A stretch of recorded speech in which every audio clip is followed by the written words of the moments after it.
لبيك اللهم لبيك لبيك لا شريك لك لبيك إن الحمد والنعمة لك والملك لا شريك لك.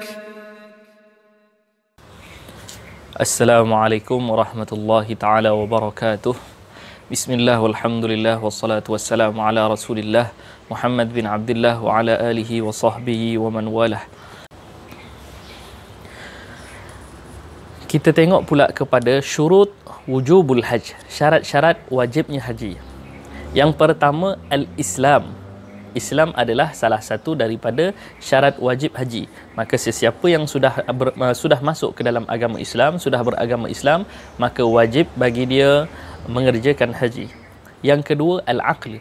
Orang-orang yang berakal. Wajib bagi orang yang nak mengerjakan haji, muslim dan juga berakal.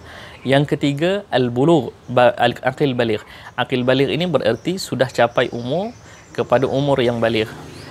Yang keempat, al-hurriyah, merdeka. Bagi seorang hamba ataupun bagi kanak-kanak yang tidak sampai umur, maka tidak diwajibkan haji. Yang kelima, syarat wajib haji yang kelima adalah al-istita'ah.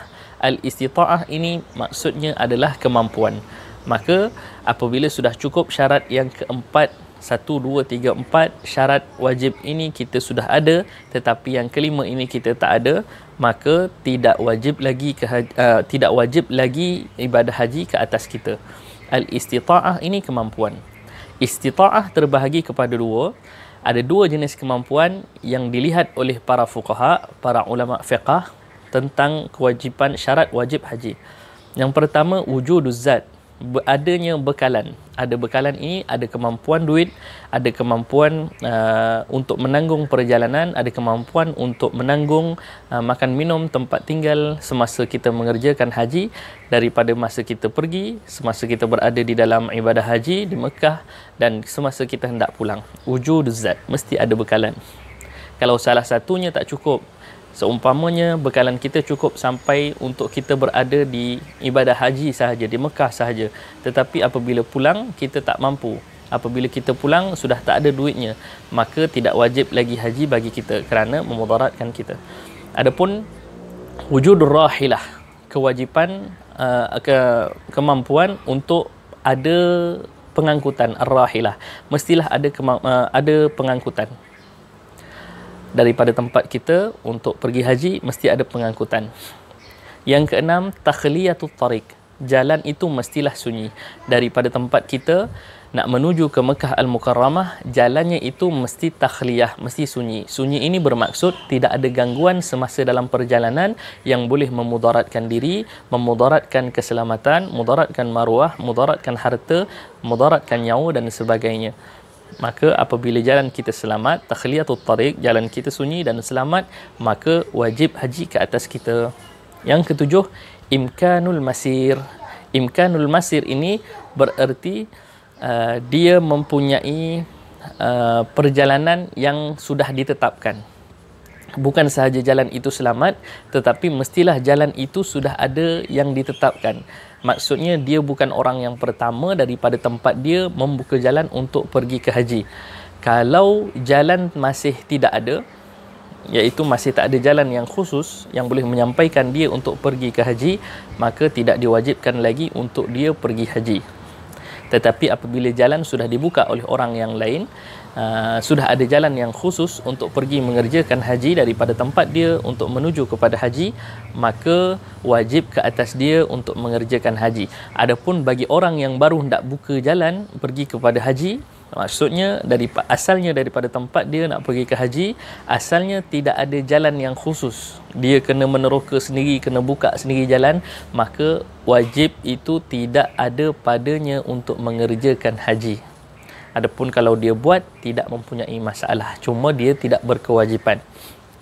Yang ke-8, an yathbuta 'ala rahilah.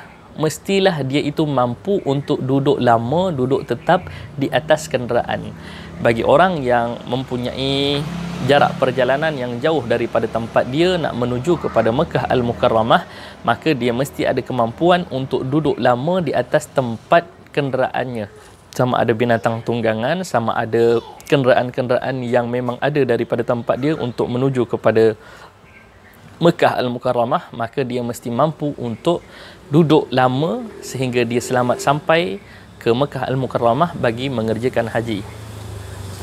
Yang kesembilan, wujudu ma wazat bi mahal yu'tadu hamalaha minha bi thamanin mithla zamanan aw makanan. Ada air dan ada makanan bi mahal yu'tad hamalaha, pada sepanjang perjalanan yang dia nak menuju, bi thamanin, dan makanan itu, air itu berharga mithla zamanan atau makanan, mestilah bernilai yang sesuai pada tempat dan masa ketika itu. Seandainya semasa perjalanan tidak mempunyai bekalan air ataupun tidak ada tempat untuk dia mendapatkan bekalan air dan bekalan makanan, seandainya terputus bekalan makanan dan minumannya, maka di sana tidak diwajibkan ke atas dia haji. Adapun kalau makanan dan air wujud sepanjang perjalanan dia, senang untuk dia dapatkan, tetapi harganya itu tidak bersesuaian pada tempat tersebut dan pada masa tersebut, ada setengah orang mengambil kesempatan untuk menaikkan harga kerana dia tahu orang ini nak pergi haji, maka tidak wajib bagi orang yang nak pergi haji itu mengerjakan haji. Kerana apa?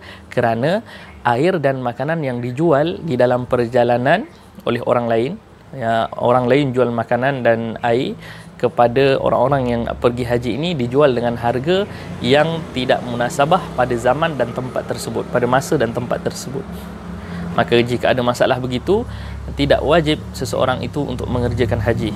Yang ke-10, wujudu mahram zauj atau zauj atau niswah fiqat ma'al mar'ah allati turidul hajj.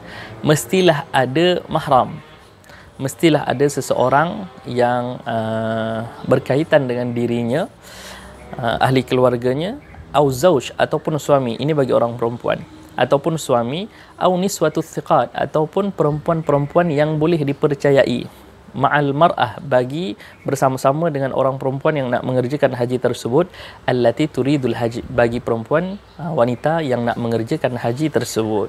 Jadi ini 10 syarat wajib haji bagi orang-orang yang nak mengerjakan haji.